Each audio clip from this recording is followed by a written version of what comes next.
Good morning and welcome to another video about relocation. As many of you know from watching the YouTube channel and the other places, my primary role in my business is I sell real estate. But the reality of it is that the real estate part that I do is actually kind of one of the easier parts, or at least the sales part of the real estate is one of the easier parts that I do in my business. And I find that I spend a lot of my time actually helping people to relocate. And this is something that I enjoy doing. It's helping. It's something that I don't really get paid for in any way, shape, or form. But I do strongly believe that it grows a better community when people that are moving to Panama, to Pedicee, to the other areas that I deal with, are coming in and they're fully aware of what they're getting into, and that they're also getting help from somebody that has been through it themselves, me, and also somebody that has helped many other people come in and do the same thing.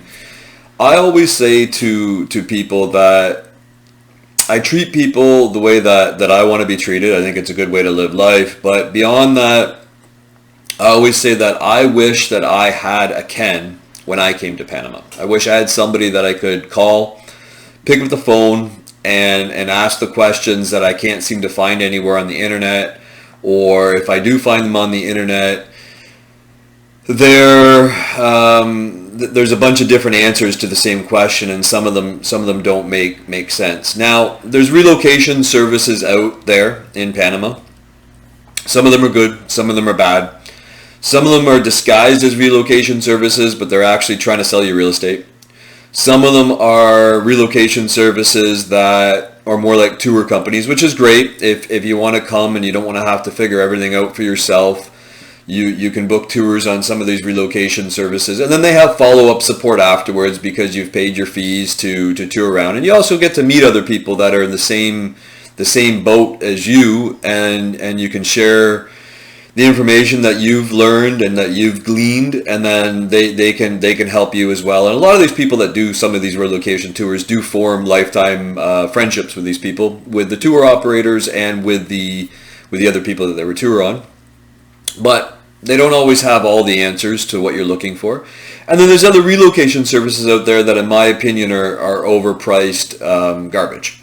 So you really got to be careful what you're getting involved with, how much you pay, and what exactly your needs are, and how much they're pushing you into areas that maybe they're interested in you relocating to, but maybe you have other ideas and you're not being shown the full picture. So I don't run a relocation company. I don't pretend that I run a relocation company. But what I do find that happens is that I build a good trust and a good confidence with most of my clients, and I become friends with a lot of my clients that move here. And so they rely on me, at least for the first few months until they start meeting other people, for a lot of those answers, especially when they are relocating and they're moving. So I don't mind helping clients with this, especially when they're in the process of purchasing a house, or when they purchase the house and then they're coming and they're all flustered. It is a different country.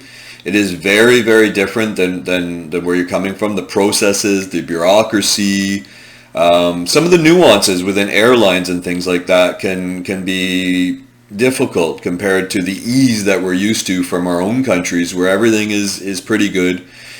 Panama doesn't have a lot of answers, as far as you can't always pick up the phone and get somebody that's going to give you an answer. The culture here tends to be probably the thing that's the most difficult for everybody to deal with, is communication.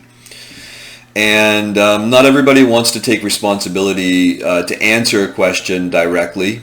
And even if they do, they're not trained to do it sometimes. So we have all those challenges that we have to face sometimes in those things. So with a lot of my clients, I really do like to be able to help them if I can, or at least point them in the right direction of somebody who can help them. That's always my goal. I don't have all the answers. I don't pretend that I know everything. But if I do know something, I do like to share that with clients. And if I don't know something, I do like to put them in the direction of somebody who does does know the answers or can at least help them to get the answers for what they need. We do rely on lawyers here more than what we do, say, in Canada, where I'm from. But lawyers serve a role beyond being legal advice. Sometimes they're also more like consultants that help more on the immigration than what we think of. Anyways, this leads me to the subject of today, which is a big part of relocation, which is a lot of people come with their pets. And I get a lot of clients that really want to bring their pets, and that's fine. I brought two dogs with me when I came. I brought two German Shepherds, and we had our own difficulties.